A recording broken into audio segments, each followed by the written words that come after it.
This concrete slab is what was under the carpet that we took out of this guest bedroom. The homeowner wants to convert this room into a home office, so today we're going to help do that by laying a gorgeous tile floor. I'm using porcelain tiles from Dal-Tile, and I'm going to lay these in a pattern mixing 6 and 12-inch tiles. The first step in laying a tile floor is to find the center point of the room. Also, since we're doing all of our work on the concrete, it's a good idea if you have knee pads to go ahead and put them on. Now what you want to do is measure from one wall to the other wall to find your center point. Okay, I've got 134, so half of that is right here at 67. I'm also going to measure from this wall over here to the other wall.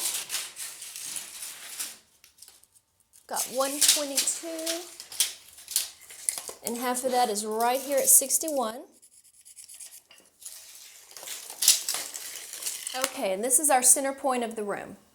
Now I've laid a tile in the center of the room and I've done a dry layout of the tiles going in this direction.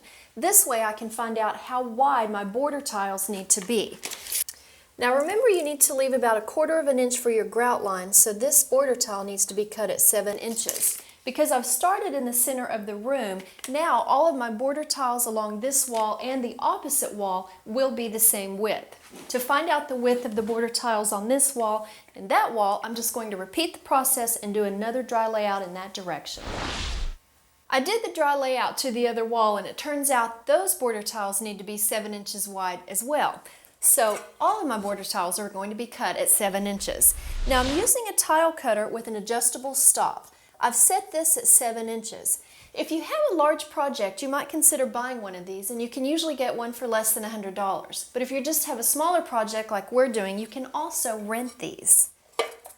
Okay, I'm going to place the tile in here and just make sure it's square right here, and then I'm going to score it across to make the cut. All right, and there you have a nice clean cut. Now that all of the border tiles are cut, it's time to mix the Thinset. The Thinset is the adhesive that actually bonds the tile to the concrete floor. Now I'm using a powdered Thinset, and we're going to add it to water and then mix it until it's about the consistency of toothpaste. Okay, that's the right consistency, and now I'm ready to start laying down some tile. I'm just going to start with a small area and spread this out with a notched trowel. A little bit here. Now you don't want to cover a big area, just enough to get yourself started. Alright, I'm ready for the first piece, and this is my border corner tile, which I've cut at a 7-inch square. And you want to put just enough pressure and work it back and forth just a little bit to set the tile. Now remember to put 2 spacers in between each tile as you work. Just like this, and you'll notice that I'm starting in the corner.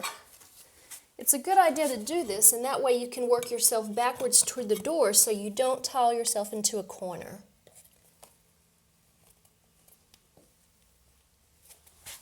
Alright, I've got all of the border tiles installed along these 2 walls, and now I'm ready to start on my pattern.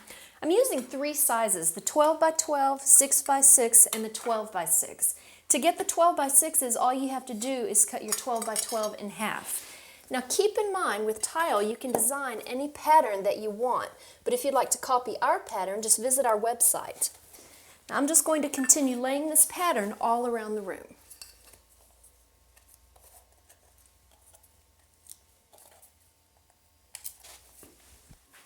When you're setting the tiles, you want to try to drop these in place as close to where they need to be as possible. You don't want to slide your tiles too much, because if you do, the Thinset will roll up in between the tiles and fill up your grout line.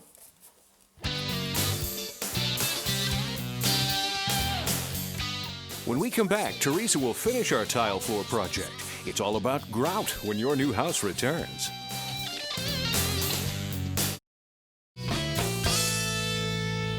This is day 2 of our project, and we've let the Thinset dry for 24 hours, so now we're ready to grout. Now, of course, the first thing you want to do is remove all of your spacers. After you get all of your spacers removed, what you want to do is take a damp sponge which I've got right here, and are going to lightly go over the surface of your tiles. Okay, now you'll take your trowel, dip some grout out of the bucket. What you want to do is hold your trowel at about a 45-degree angle and go across diagonally the surface of your tiles. And what you're doing here is you're forcing that grout down into the cracks to fill up the space between your tiles. Okay, and once you've got a small area done, you want to hold your trowel at about a 90-degree angle and go across the surface of your tile like this to make your grout line flush with the surface. Also, it's getting any excess grout off of your tile. Don't worry about getting too much grout on top of your tile. Right now your main concern is just filling in these cracks. We'll come back in a minute and clean this off the top. Okay, now that we have a few feet of tile grouted, it's time to clean up. So you'll need a clean bucket of water close by and your sponge, and you're just going to lightly go over the surface of your tile like this. And it's important to keep rinsing this out, starting with a clean sponge each time. Now don't worry if you have to go over your tiles several times, it will eventually clean off. This job took about a day and a half to complete, and because we did it ourselves, we saved several $100s.